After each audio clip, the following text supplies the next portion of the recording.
You know what? It actually has occurred to me that throughout this LP I have actually failed to discuss one of the more interesting points of this game, and that is the episodes. It's the episodes themselves. Because when you go through, with most of the FPSs in this era, you have a choice of episodes to play from. This game is a bit different because you don't get that choice. You just start from the first level, and in order to progress through to the other episodes, you may die, because you're just kind of useless like that. I actually don't think I've even shown off that mechanic either.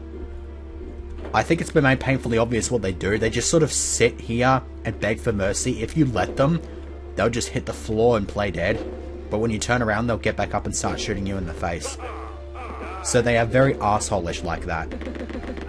But yeah, thankfully that is all I have to say about the lightning guards, because they are otherwise just arsehole-ish. Hey, did I just wipe this room clean? Aside from this guy. It was kind of awesome. Okay, so that is out of the way. Get you out of the way, and sort of go on a bit of an explanation about the, oh, no. Oh, for fuck's sake. I was doing really fucking well. This is really fucking annoying. With most of my practice sessions, this has happened as well. I do really, really well, and then for some reason, I'm walking out of this room with fuck all health. I would have actually walked out there with a really decent amount of health, except that I frickin' just walked into the spin blades like a fucking idiot. But, whatever. In regards to the episodes, they actually do have names. You just can't see them in-game. You have to consult the instruction manual in order to find them. And they're not particularly original either. They're not like Shrapnel City or whatever the hell. Which, pointless trivia, while Shrapnel City was made for an awesome episode 3 name in Duke 3D, it was also the name of the first episode in the first Duke Nukem game, which was a side-scroller.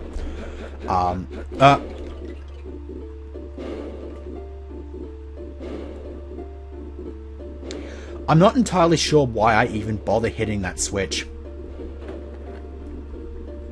Because for some reason this attempt has now basically become that one attempt where I get completely rinsed by every single spin blade in existence.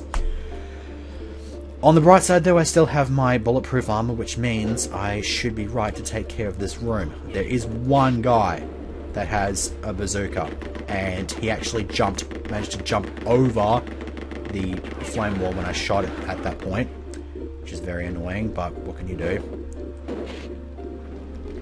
Oh, god damn it. They jump over my flame walls. I'm about to shoot the damn thing and they hit the frickin' thing and just jump straight over. God, that's annoying. Okay. Let's move on. Over in here should be a... There it is. I guess I just didn't see it before. Yeah, there's a touch plate in here. You can just jump in there, and if you hit that touch plate, it moves this wall back here, which nets you the iron key. But there is a longer way to do it, and I'm going to take that way because it actually nets me a nice little reward. So you hit this touch plate, you can push one of the columns there to move it out of the way so that you don't get stuck in there. Then you hit this switch, which opens the way to this switch, which opens the way to this touch plate. When triggered that, it opens this up and lets you trigger that touch plate, which then opens this, which lets you the other method to the touch plate, the other way to the touch plate, and then you get the iron key. Yay.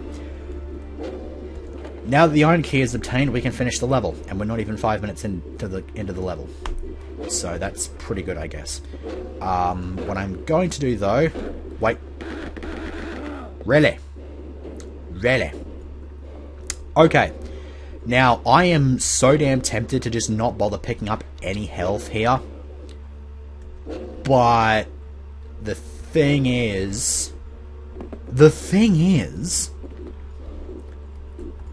There'll be a firebomb in here. And you know what? I'm going to go ahead and try this. It may blow up in my face and I may end up having to scrap another segment. If it works out, it will be glorious.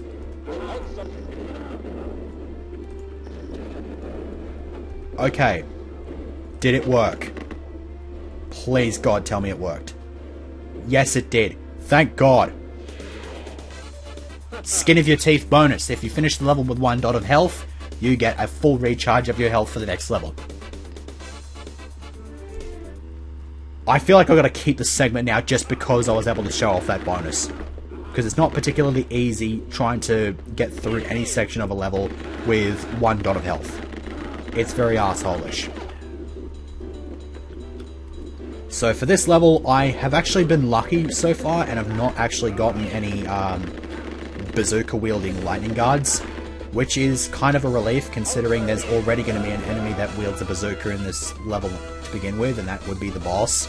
We're actually at the last level of this episode, which I suppose, just before I actually explain anything about the boss, I should point out that this episode is actually titled Approach.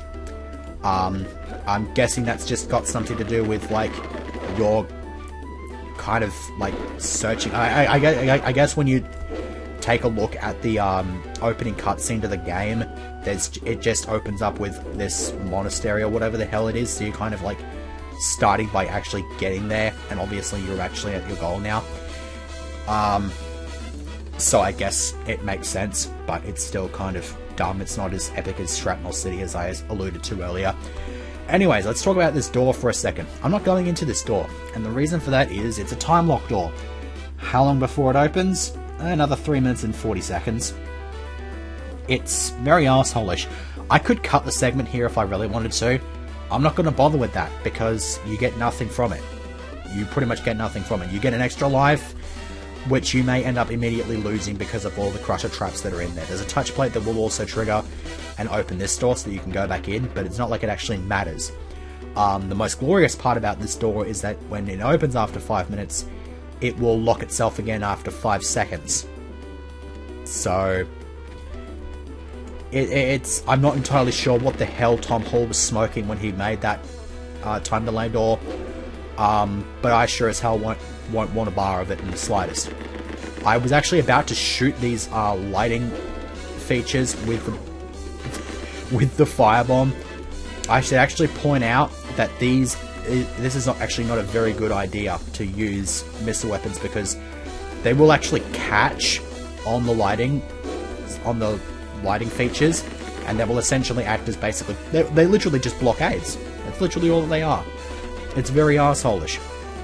Anyways, let's go ahead and grab these firebombs and drop them here to make them easier to access. I know this is wasting a bit of time, but I've got a bunch of time as it is. This was never ever going to be like a 20-minute long segment, so I can just sort of sit back and be accepting of this. So anyways, we shall now enter this door into this room, which will immediately change the music. The music that was on just before was called Havana Smooth. God damn it. At least that's useful for getting all the health back. Anyways, first thing we want to do is push these pillars, because this enemy actually has a set of weird tunnels that he likes to go in and out of if the fight goes long enough. And we're basically going to try to just completely block access to all these pop-up points. It's basically like Whack-A-Mole. That's pretty much what it is. It just is Whack-A-Mole. So now that we've pushed all these out of the way, I believe that puts all the pillars in their correct spots. So the only spot that he can actually emerge from is this spot in the middle right here. In the meantime though,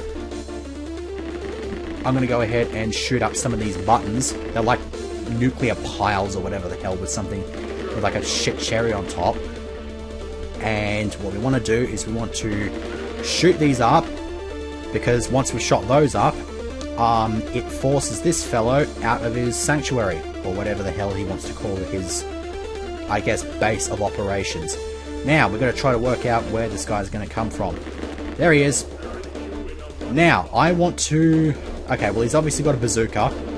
He's also not at all a general. I don't give a shit what anybody says. He is just your standard frickin' early morning, like, mailman working for FedEx or some fucking shit like that. I'm not entirely sure if it's FedEx in particular, but he's a mailman. I don't care what anybody says, he just is a mailman. And he was just sitting right there. I'm amazed that he missed me, considering how stupid I was. Oh well, time for your corporal punishment. I'm not entirely sure why I said corporal, but whatever. Point is, he has to die now. And what I'm going to do is I'm going to pick up this flame wall, bring it into the room so that I can just easily pick it up once I've killed this idiot.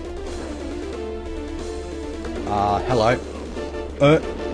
I'm not even sure why I should even be worried about getting hit by missiles and whatnot, because it's not exactly like they're going to do anything to me. Now, are you dead? No, you're not. You will be once I pump these into you, though. Sweet.